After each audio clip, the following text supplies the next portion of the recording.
June 4-ന് election result വന്ന ദിവസം എല്ലാ സ്റ്റോക്കുകളും വലിയ ഇടിവിലേക്ക് പോയപ്പോൾ FMCG സ്റ്റോക്കുകളാണ് അവിടെ പിടിച്ചു നിന്നത്.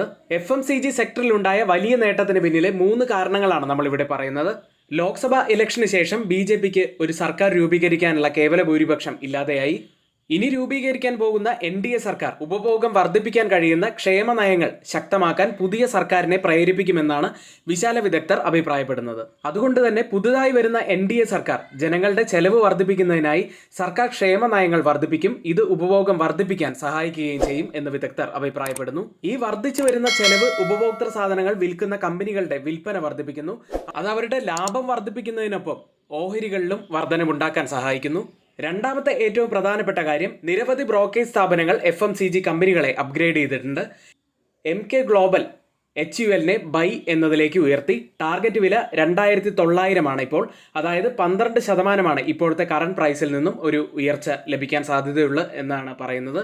MK ഗ്ലോബൽ നെസ്ലെ ഇന്ത്യയെ റെഡ്യൂസ് എന്നതിൽ നിന്ന് ആഡ് എന്നതിലേക്ക് അപ്ഗ്രേഡ് ചെയ്തു.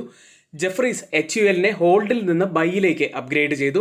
ടാർഗറ്റ് വില 2950 ഉയർത്തി. അതായത് ഇപ്പോഴത്തെ കറണ്ട് മാർക്കറ്റ് പ്രൈസിൽ നിന്നും 13% ഉയർച്ചയാണ് ഇത് സൂചിപ്പിക്കുന്നത്. വിദേശ ബ്രോക്കറേജ് സ്ഥാപനമായ ബേൺസ്റ്റെയിൻ NDA 340-ലധികം സീറ്റുകൾ നേടിയാൽ ഗ്രാമീണ ഉപഭോഗം ക്രമേണ വീണ്ടെടുക്കുമെങ്കിലും സമീപകാലത്തേക്ക് ദുർബലമായി തുടരും എന്ന് അവർ പറഞ്ഞിരുന്നു. എന്നാൽ NDAക്ക് നേടാൻ കഴിഞ്ഞത് 292 സീറ്റുകൾ മാത്രമായിരുന്നു. പക്ഷേ ദീർഘകാല അടിസ്ഥാനത്തിൽ ശക്തമായ മാക്രോ എക്കണോമിക് അടിസ്ഥാനങ്ങൾ ഗണ്യമായ വളർച്ചയിലേക്ക് കാരണമാകും എന്ന് പറയുന്നു. മറ്റൊരു കാരണം സീസണൽ ഡിമാൻഡ് തന്നെയാണ്. ചില സീസണുകൾ ചില പ്രത്യേക പ്രൊഡക്റ്റുകൾക്കുള്ള സീസണൽ ഡിമാൻഡ്, അതായത് ഉദാഹരണത്തിന് പറയുകയാണെങ്കിൽ ഇമാമിയുടെ പ്രൊഡക്റ്റുകൾ, ശൈത്യകാലത്ത് ഉയർന്ന ഡിമാൻഡുള്ള ചർമ്മ സംരക്ഷണ ക്രീമുകൾ പോലുള്ളവ ഈ സമയത്ത് വളരെയേറെ ഡിമാൻഡ് ഉള്ളൊരു പ്രൊഡക്റ്റ് തന്നെയാണ്. മറ്റൊരു പ്രൊഡക്റ്റിന്റെ ഉദാഹരണം പറയാൻ കഴിയുന്നത് ഗോദ്രേജ് കൺസ്യൂമർ പ്രൊഡക്ട്സ് ലിമിറ്റഡ് ആണ്. ഇപ്പോൾ മഴക്കാലമായതുകൊണ്ട് തന്നെ വലിയ രീതിയിലുള്ള കൊതുകിന്റെ ശല്യമൊക്കെ ഉണ്ടായിരിക്കും. അതുകൊണ്ട് തന്നെ ചില കീടനാശിനികൾ ഇപ്പോൾ വളരെയേറെ വിപണിയിൽ ഡിമാൻഡുള്ള ഒരു പ്രൊഡക്റ്റാണ്. ഇത്തരത്തിലുള്ള കാരണങ്ങളാണ് ഇപ്പോൾ FMCG സെക്ടറിൽ ഒരു ബൂമിന് കാരണമായി വന്നിരിക്കുന്നത്.